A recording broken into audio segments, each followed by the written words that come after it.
আমরা record method call করতে যেয়ে একটা প্রবলেম ফেস করতেছিলাম। সো এই রেকর্ড মেথডটা কার মধ্যে ছিল? টেপ রেকর্ডার টাইপের মধ্যে ছিল, বাট টেপ প্লেয়ারের মধ্যে ছিল না।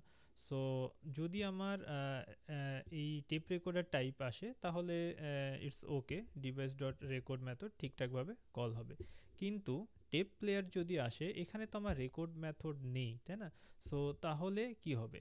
সো তখন তো হচ্ছে আমার একটা ইরর আসবে। এর জন্যই আমাকে একটা হচ্ছে ইরর দেখাচ্ছে যে ডিভাইস ডট রেকর্ড আনডিফাইন্ড, মানে হচ্ছে আমরা যেই এটা যে ইন্টারফেস, প্লেয়ার যে ইন্টারফেস, সেই ইন্টারফেস টাইপ হচ্ছে এই রেকর্ডটাকে হোল্ড করে না। এর জন্য আমাকে হচ্ছে এই ইররটা দেখাচ্ছে।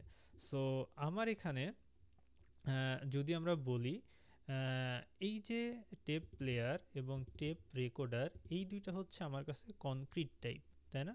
সো আমি জানি এই টেপ প্লেয়ার এবং টেপ রেকর্ডার কি এবং কিভাবে কাজ করে, ঠিক আছে? বাট এই যে প্লেয়ারটা, মানে ডিভাইসটা আমার কাছে যেটা আসতেছে, সেটা কিন্তু আমার কাছে অ্যাবস্ট্রাক্ট। আমি কিন্তু জানি না আমার কাছে কি আসতেছে, যে টেপ প্লেয়ার নাকি টেপ রেকর্ডার। সো এই পুরো পার্টটাই কিন্তু আমার কাছে অ্যাবস্ট্রাক্ট থেকে যাচ্ছে। সো আমি যে এর আগে আমরা যে কনক্রিট এবং হচ্ছে অ্যাবস্ট্রাক্ট টাইপ নিয়ে আলোচনা করতেছিলাম, এটাই কিন্তু হচ্ছে অ্যাকচুয়ালি সেটা মিন করতেছে। সো এ শুধু জানে এর কাছে দুইটা মেথড আছে, মানে এই ভ্যালু কি করতে পারে, তার মানে তার কাছে দুইটা মেথড আছে। একটা হচ্ছে মানে কি মেথড, প্লে মেথড এবং স্টপ মেথড, মানে এই ইন্টারফেস যেই মেথড দুইটাকে তার মধ্যে যে লিস্টেড আছে। সো সে শুধু এই প্লে এবং স্টপ মেথড নিয়ে কাজ করতে পারে, বাকি কোনো কিছু সে কাজ করতে পারবে না বাকি কোনো মেথড নিয়ে। মানে তার মানে এবং এই মেথডগুলো কিভাবে কাজ করে, মানে কোন হচ্ছে তার কাছে কোন কনক্রিট টাইপ আসতেছে, সে কিন্তু এখনও সেটাও জানে না।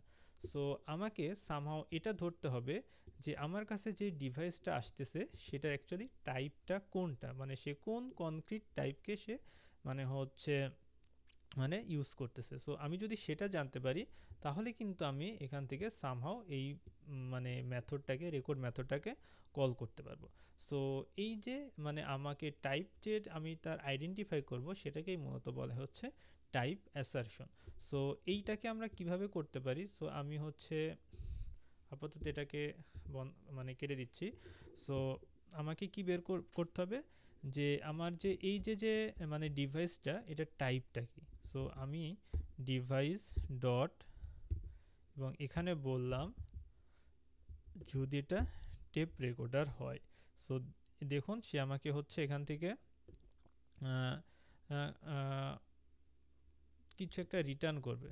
কি বলতেছে, আমি যদি আবার যাই, of type tape recorder is not used. আচ্ছা, মানে সে হচ্ছে আমাকে হচ্ছে যদি এই টেপ রেকর্ডার টাইপ হয়, মানে এই ডিভাইসটা যদি টেপ রেকর্ডারের টাইপ হয়, তাহলে হচ্ছে আমাকে সে এখান থেকে টেপ রেকর্ডার টাইপ রিটার্ন করবে এবং একটা ওকে রিটার্ন করবে, ঠিক আছে? যেই ওকেটা মানে হচ্ছে ট্রু রিটার্ন করবে যদি সাকসেসফুলি টাইপটা অ্যাসার্ট হয়, মানে অ্যাসারশনটা যদি সাকসেস হয়, তাহলে আমাকে ওকে ট্রু রিটার্ন করবে এবং এই টেপ রেকর্ডারের সে টাইপটা আমাকে রিটার্ন করবে, ঠিক আছে? সো আমি এখানে বললাম, আচ্ছা এখানে আমি ইফ কন্ডিশন ইউজ করে দিই একবারে।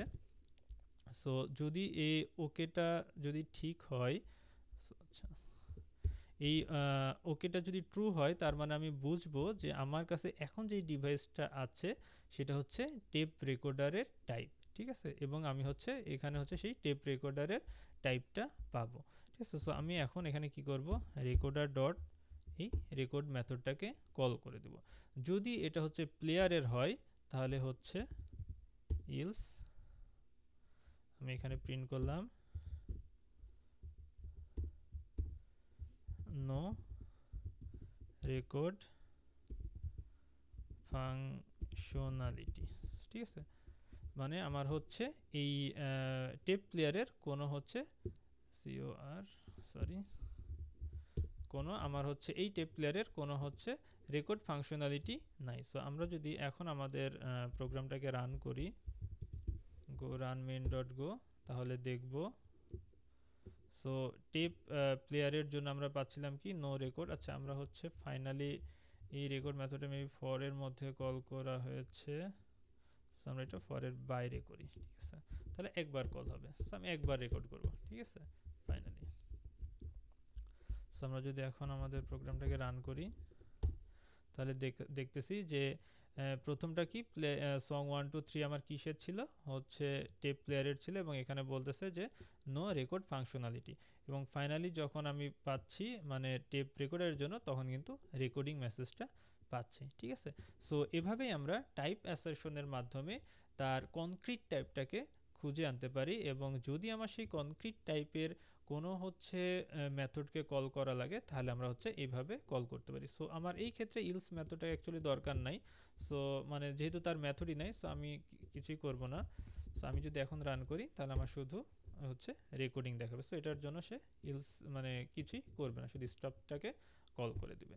সো এই ছিল মূলত আমাদের হচ্ছে ইন্টারফেস। সো আমরা হচ্ছে এই মানে এই 2-3টা পার্টে আমরা মোটামুটি ইন্টারফেসটাকে কাভার করলাম। সো ইন্টারফেসটা আমরা মানে কেন ইউজ করতেছি, মূলত হচ্ছে যদি আমাদের এরকম কিছু প্রয়োজন হয়। সো দেখুন এখানে আমরা হচ্ছে এই ইন্টারফেসকে স্যাটিসফাই করে এরকম যে কোনো টাইপকে আমরা হচ্ছে এই ইন্টারফেস এর হচ্ছে মানে ব্যবহার করতে পারতেছি, তাই না? সো আমরা এখানে দেখতেই পেলাম যে টেপ প্লেয়ার বা টেপ রেকর্ডার দুইটা টাইপ হচ্ছে মানে ডিফারেন্ট। ঠিক আছে, এবং যেহেতু তারা এই টেপ প্লেয়ার এবং টেপ রেকর্ডার এই প্লেয়ার ইন্টারফেসকে স্যাটিসফাই করে, সো এর জন্য আমরা এখানে একটা অ্যাবস্ট্রাক্ট টাইপ ইউজের মাধ্যমে আমরা এই যে দুইটা টাইপকেই আমরা কল করতে পারতেছি। সে ইন্টারনালি এখানে কি সে এই কনক্রিট টাইপের যে মেথড সেই মেথডকে কল করে দিচ্ছে। ঠিক আছে, সো মানে ইন্টারফেস আমাদের যে কোডের যে রিউজেবিলিটি সে মানে যে দেখুন আমার এই প্লেলিস্ট সেম ফাংশন আমরা হচ্ছে টেপ প্লেয়ার এবং টেপ রেকর্ডার দুইটার জন্যই ব্যবহার করলাম, এবং টাইপ অ্যাসারশনের মাধ্যমে যদি আমার কোনো কনক্রিট টাইপের জন্য স্পেসিফিক কোনো মেথডকে কল করা লাগে সেটা আমরা করতে পারতেছি। সো আমার এর জন্য আলাদা আলাদা কোনো ফাংশন আমাকে লেখার প্রয়োজন হয় নাই। ঠিক আছে, সো এই ভিডিওর মাধ্যমে আমাদের মূলত হচ্ছে এই কোর্স মানে বেসিক যে কোর্সটা ছিল সেটার শেষ হলো। সো ইনশাল্লাহ যদি এখান থেকে ভালো কোনো একটা ফিডব্যাক পাই বা যদি এই কোর্সটা আপনাদের ভালো লাগে তাহলে আমার হচ্ছে এর পরে আরেকটা কোর্স মানে নিয়ে আসার প্ল্যান আছে, যেখানে হচ্ছে গোর যে মূল ফিচার সেটা হচ্ছে কনকারেন্সি। সো সেই কনকারেন্সি প্লাস আদার কিছু অ্যাডভান্স টপিক নিয়ে মানে সেই কোর্সটা সাজানোর প্ল্যান আছে। সো যদি আপনাদের আমার এই কোর্সটা ভালো লাগে তাহলে অবশ্যই আমার এই চ্যানেলকে সাবস্ক্রাইব করবেন, এবং যদি মানে হচ্ছে আপনাদের ইচ্ছে তাহলে আমাদের এই ভিডিওগুলোকে লাইক বা কমেন্ট করে আপনাদের ফিডব্যাকটাও জানাতে পারেন। সো ধন্যবাদ সবাইকে। আমার যদি ভালো লেগে থাকে তাহলে অবশ্যই ইনশাল্লাহ আমার যে আপকামিং যে কোর্সটা আসবে সেটা দেখারও আপনাদের সবাইকে আমন্ত্রণ রইল। আসসালামু আলাইকুম, ধন্যবাদ সবাইকে।